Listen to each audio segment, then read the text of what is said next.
안녕하세요. 통증 닥터 백 선생입니다. 오늘은 척추 전방 전이증에 대한 얘기를 해보려고 합니다. 댓글 중에 한번 다뤄달라고 얘기하신 분이 계셔가지고 오늘 한번 해보려고 합니다. 척추 전방 전이증이라는 거는 척추가 전방으로 전이 되는 거를 얘기하는데요. 말 그대로 그 기준을 보자면 여기 옆에 제가 한번 그림을 하나 그려놔 봤는데요. 이게 요추에 3번, 요게 4번, 이게 5번이라고 보고요. 밑에는 이제 천추라고 볼게요. 이 척추체, 이 앞쪽에 있는 이렇게 네모나게 생긴 게 바로 척추체인데요. 이 위쪽에 있는 척추체가 아래쪽에 있는 척추체보다 앞으로 전이 돼서 나가는 거를 바로 척추 전방전이증이라고 얘기를 합니다. 즉, 이 3번부터 이어져서 이렇게 정렬이 맞다가 여기서 이 정렬이 어긋나게 되죠. 그래서 이 4번이 5번 앞으로 이렇게 나가게 되는 거를 바로 척추 전방전이증이라고 얘기를 하게 됩니다. 척추 전방전이증은 두 가지 종류가 있는데요. 하나는 퇴행성 척추 전방전이증이 있고요. 또 하나는 척추 분리증으로 인한 척추 전방전이증, 이 두 가지로 나뉘게 됩니다. 먼저 퇴행이라는 거는 관절을 생각하시면 되는데요. 관절이라는 거는 지난 시간에도 제가 얘기했듯이 이 뼈와 뼈 사이의 공간을 관절이라고 얘기를 하게 됩니다. 이 사이에는 연골도 있고 이 뼈와 뼈를 연결해주는 인대 조직이라는 게 있습니다. 인대라는 조직이 있고 얘네들을 단단하게, 이 관절을 단단하게 잡아주죠. 그리고 그 주변에는 근육들도 존재하게 됩니다. 이 근육들도 관절이 잘 유지될 수 있도록 그 안정성을 유지하는 데 도움을 주는 애들입니다. 즉, 인대도 이 근육들도 이런 것들이 존재하기 때문에 이 관절은 안정성이라는 걸 유지할 수가 있습니다. 근데 이제 퇴행이 되게 되면은 이 연골이 닳아가는 것뿐만 아니라 인대도 근육도 약해지게 됩니다. 얘네들이 약해지게 되면은 얘네들이 이렇게 안정하게 딱 있지 못하고 이런 불안정성을 갖게 됩니다. 그래서 얘네들이 약해지면서 불안정성을 갖게 되는데요. 이제 척추체로 한번 설명을 한번 해보도록 하겠습니다. 척추체는 크게 두 부분으로 나뉘게 됩니다. 이 척추는 두 부분으로 나뉘게 되는데 앞쪽에 있는 이 척추체 부분과 뒤쪽에 있는 여러 가지의 돌기로 구성되어 있는 돌기 부분으로 나뉘게 됩니다. 이 앞쪽에서 관절을 형성을 하는 곳이 바로 이 디스크입니다. 디스크. 이 척추체와 척추체 사이에 디스크가 그 관절을 유지하게 되는 거고요. 디스크가 있고 이 뒤쪽에는 이 아래 관절 돌기와 위 관절 돌기가 만나 후관절을 이루게 됩니다. 그래서 이 척추라는 애는 앞쪽에 있는 디스크라는 관절과 뒤쪽에 있는 후관절이라는 관절이 있게 되는데요. 이게 퇴행이 되게 되면은 아까도 말했듯이 얘네들을 유지해주는 주변의 인대와 그리고 점점 나이가 들고 퇴행이 되면서 근육도 약화됩니다. 그러면은 얘네들을 잘 잡아주지 못하고 얘네들이 불안정성을 나타내게 됩니다. 그러면서 점점 앞으로 밀려나가게 되는데요. 그걸 바로 척추 전방 전이증이라고 얘기를 하게 됩니다. 보통은 앞쪽으로 밀려나가기는 합니다. 물론 뒤로 나가는 후방 전이도 있긴 있는데요. 오늘은 일단 척추 전방 전이증에서만 좀 얘기를 해보도록 하겠습니다. 보통 이 하중이 걸리는 게 이 척추체의 중간으로 걸린다기보다는 약간 앞쪽으로 하중이 걸리기 때문에 자연스럽게 이 불안정성이 있게 되면은 앞쪽으로 슬슬 밀려나가게 됩니다. 그게 이제 척추 전방 전이증이고요. 이게 퇴행성으로 생기는 척추 전방 전이증에 해당이 됩니다. 그리고 또 하나의 원인이 있는데 그거는 이제 척추 분리증으로 인해서도 척추 전방 전이증이 생길 수가 있습니다. 이 척추 분리증이라는 거는 척추의 어떤 부분이 분리되는 걸 말하는데요. 그 부분이 바로 협부를 말하게 됩니다. 협부는 어느 공간이 되냐면, 자, 여기 이제 뒤에 있는 여러 가지 돌기들이 있다고 했는데, 위에 있는 관절돌기와 위 관절돌기와 아래 관절돌기의 사이를 협부라고 얘기를 합니다. 그래서 이 협부 공간이 없는, 여기에다 다시 그려놨죠? 이렇게 협부 공간이 이렇게 분리되어 있는 거를 척추 분리증이라고 얘기를 합니다. 척추 분리증이 생기는 거는 두 가지 이유가 있는데요. 하나는 정말 모르죠. 그냥 선천성으로 생기는 경우가 있습니다. 어렸을 때 잘 모르다가 우연치 않게 뭐 건강검진을 했는데, 우연치 않게 좀 허리가 좀 삐끗해서 엑스레이를 찍어봤는데, 그때서야 이제 분리증이 생긴 거를 아는 경우가 있습니다. 그냥 선천성으로 생기는 경우가 있고요. 또 하나는 외상으로, 큰 충격이 와서 외상으로 생기는 경우도 있습니다. 근데 보통은 이제 외상도 보통 어렸을 때, 굉장히 어렸을 때, 젊었을 때 굉장히 큰 충격이 왔거나 아니면은 큰 운동 같은 걸로 어떤 좀 무리되는 행동으로 분리증이 생겼다가 당시에는 크게 뭐 약간의 통증 정도로만 앓고 지나가다가 이제 성인이 되어서 알게 되는 경우도 상당히 많이 있습니다. 그때는 이제 왜냐면은 젊었을 때는 이 주변을 둘러싸는 조직이나 근육들이 굉장히 튼튼합니다. 그래서 분리증이 외상으로 생겨도 그 당시에는 크게 밀려나거나 뭐 불안정성이 생기거나 하지는 않습니다. 그냥 그 상태로 잘 유지되어 있습니다. 그 위치로. 그래서 잘 모르고 지내다가 나이가 들고 이제 퇴행이 조금씩 진행이 되면서 이 분리증 주변으로 이제 얘네들을 잡고 있는 인대나 근육들이 약해지면서 불안정성이 생기기 시작하면서 여러 가지 통증들을 야기하게 되는데, 그때 이제 발견이 되게 되는 게 보통 이제 그렇게 수순을 밟게 됩니다. 자, 이게 바로 이제 퇴행성으로 인한, 그리고 척추 분리증으로 인한 척추 전방 전이증에 해당이 되는데요. 자, 얘네가 문제가 되는 이유는 일단은 아까도 계속 얘기했다시피 불안정성이 있기 때문입니다.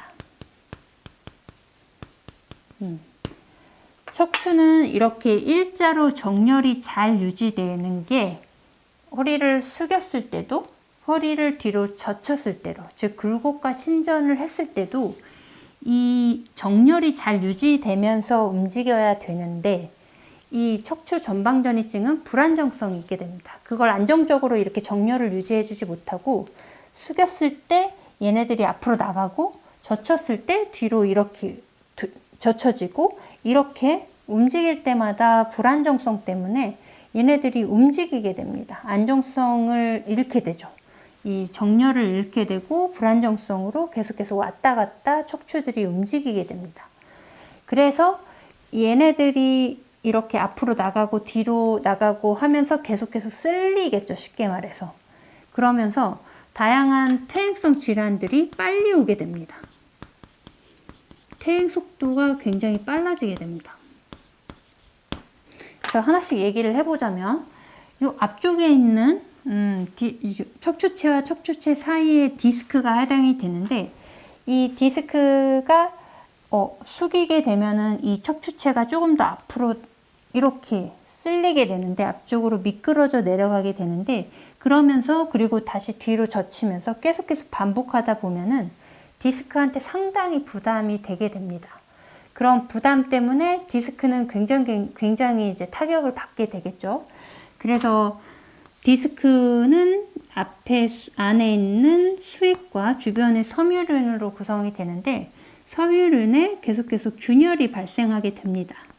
그것들을 못 견디고, 그래서 이 균열의 틈으로 디스크 수익이 빠져나가게 되면서 디스크 탈출증이 발생하게 되게 됩니다. 자연적인 수순이 되게 됩니다.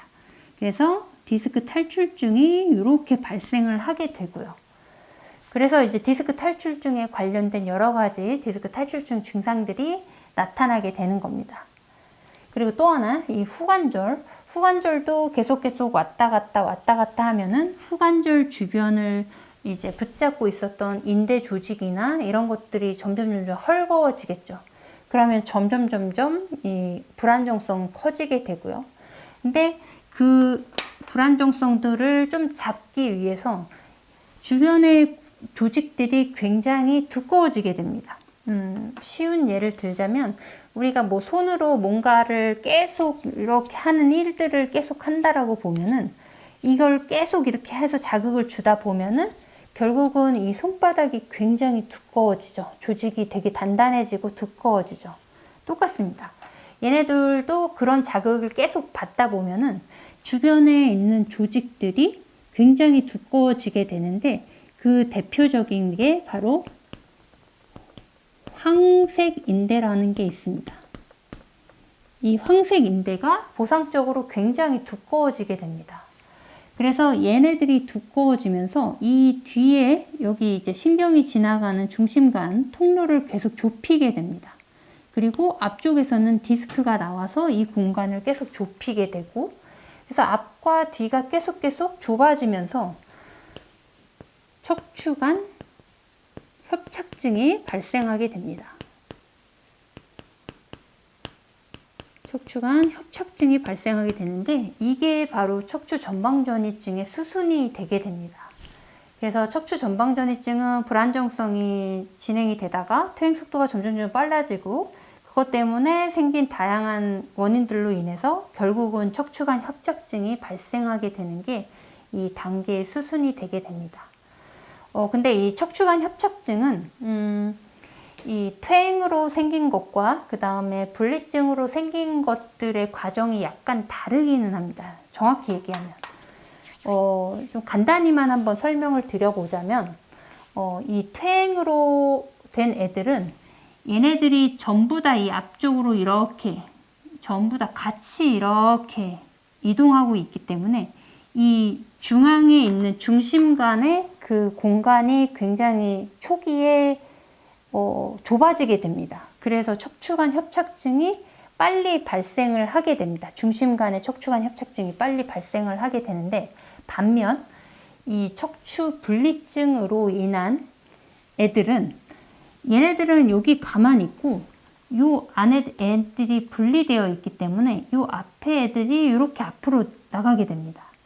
얘는 가만히 있고 얘가 앞으로 이렇게 나가기 때문에 이 공간이 오히려 초반에는 굉장히 그 중심간에 있는 공간이 초반에는 굉장히 늘어납니다. 오히려 척추관 협착증이 안 생기고 오히려 중심간은 늘어나게 돼 있습니다. 근데 결국은 얘네들이 계속 이 앞으로 이제 움직임이 더 커지기 때문에 이 디스크는 디스크대로 퇴행이 계속 되게 돼서 이 높이가 상당히 감소를 하게 되고 결국은 이 옆에 있는 추간공의 공간을 굉장히 좁히기 때문에 결국은 협착증으로 역시나 진행은 하게 됩니다. 약간 방식이 조금 다른 식으로 진행이 되게 됐지만 어쨌든 결국 심해지게 되면은 결국은 척추 전방 전이증은 척추관 협착증으로 진행하게 되는 게 수순이 되기는 합니다. 그래서 얘는 심한 척추관 협착증 그리고 심하게 얘네들이 앞쪽으로 튀어나가지 않게 알게 되는 순간부터 굉장히 관리를 하는 게 굉장히 중요하게 됩니다. 그래서 척추 전방전이증이 되면은 굉장히 관리에 힘을 써야 합니다. 왜냐하면 얘네들이 점점 앞으로 나가게 되면 안 되니까요. 그래서 그 첫 번째로는 저는 항상 체중 감량을 시키게 됩니다. 보통 척추 분리증은 우연치 않게 알게 되는 경우가 많이 있습니다.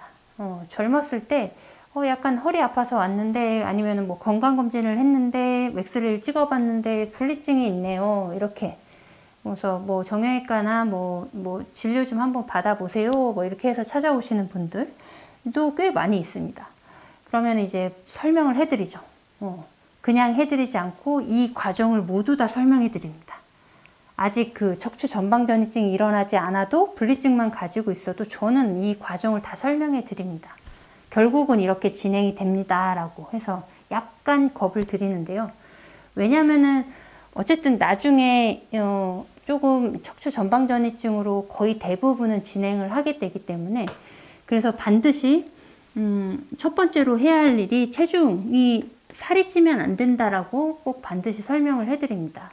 왜냐면은 체중이 너무 많이 나가게 되면은 하중이 굉장히 많이 심하게 계속 걸리기 때문에 어떤 관리를 하고 어떤 치료를 해도 결국은 계속 나빠질 수밖에 없습니다.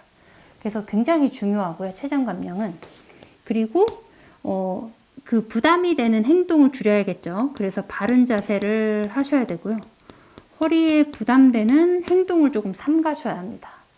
그리고 그런데 우리가 어쩔 수 없이 이제 인생을 살아가면서 부담이 없는 행동만 하지는 않을 거란 말이에요. 뭐 어느 순간 좀 약간 운동도 하고 뭔가 생활도 하고 하다가 무리는 올 수 있고, 그런 것들을 견디기 위해서는 하나의 방법밖에 없습니다. 근력을 키우는 수밖에 없어서 근력 운동을 반드시 해주셔야 합니다. 그래서 이 근력 운동에 대해서는 되게 많은 영상들도 있고 많은 선생님들이 뭐 이런 운동 하세요, 저런 운동 하세요 라고 많이 알려주시더라고요. 그래서 대부분은 이제 크게 나누게 된다면 굴곡 운동과 신전 운동이 있는데요. 어떤 분들은 과도한 신전 운동 하지 말고 굴곡 운동을 하세요. 또 어떤 분들은 굴곡 운동 하지 말고 신전 운동을 하셔야 합니다 라고 얘기를 하십니다. 신전 운동을 해야 한다라는 거는 이제 우리가 허리를 숙이게 되면은 이 척추체가 전방전이증이 훨씬 더 심하게 나타납니다. 조금 더 앞으로 밀려나가고요, 대부분. 그리고 뒤로 젖히게 되면은 오히려 이 뒤쪽으로 다시 밀려오기 때문에 제 위치를 찾아가는 경우도 있습니다.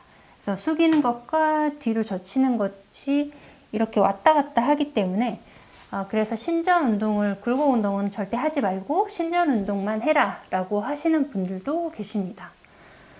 그래서 사실 저는 좀 이게 어렵더라고요. 굴곡 운동만 시켜야 하느냐, 신전 운동만 시켜야 하느냐. 사실 저는 양쪽 다 하는 게 맞다고 보는데 그거는 이제 환자분들마다 사실은 다릅니다. 그래서 이제 척추 전방전이증이 조금 심하신 분들은, 물론 심하지 않으신 분들도 꽤 있고요. 이제 초반이신 분들, 뭐 숙이거나 펴거나 뭐 크게 차이도 없고 약간만 나가 계시는 분들은 저는 그냥 굴곡 운동, 적절한 굴곡 운동과 신전 운동을 모두 적절하게 하세요. 근데 대신 너무 과도하게는 하지 마세요 라고 얘기를 드리는 편이고요.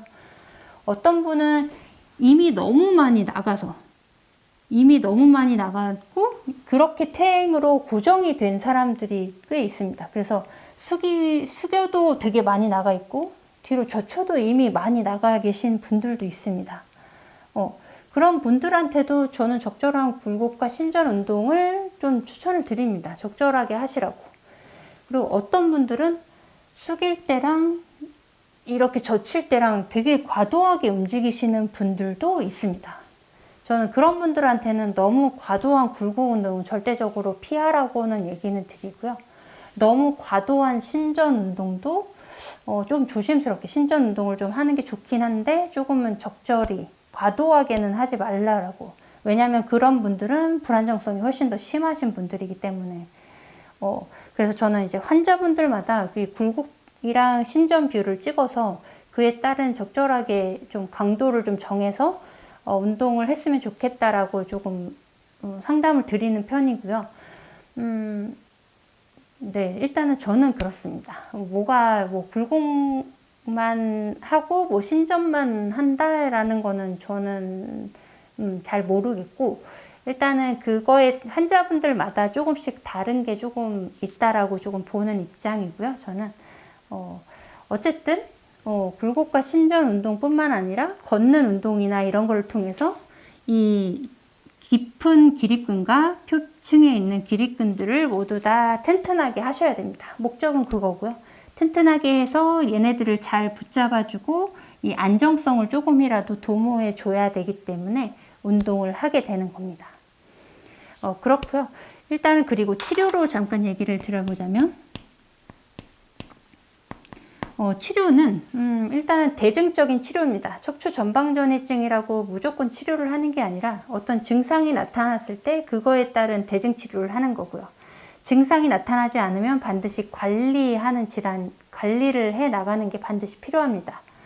안 아프다고 그냥 이렇게 하는 게 아니라 관리는 항상 하셔야 됩니다. 언제든 불안정성으로 인해서 점점 악화될 수가 있기 때문에 그런데요.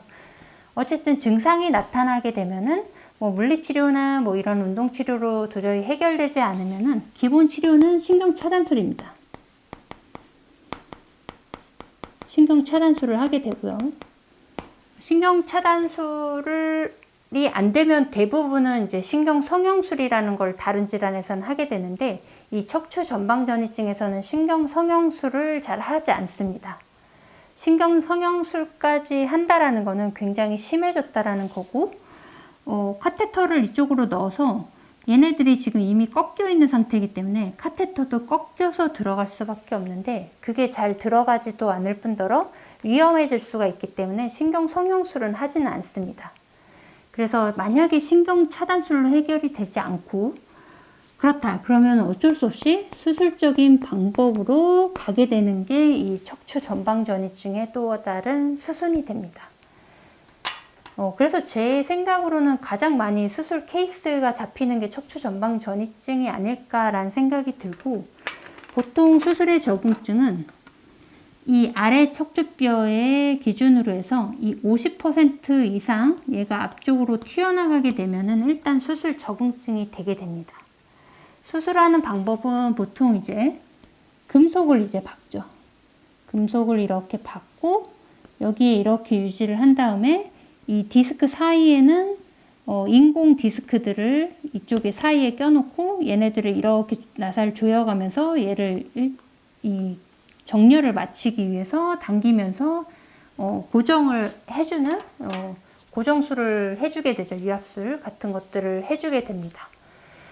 그래서 결국은 이제 관리를 잘 못하시고 너무 많이 이제 튀어나가게 되고 통증도 너무 참을 수 없게 된다 하면은, 그래도 그 척추 질환 중에 그래도 가장 많이 수술적인 치료로 넘어가게 되는 게 바로 이 척추 전방전이증입니다.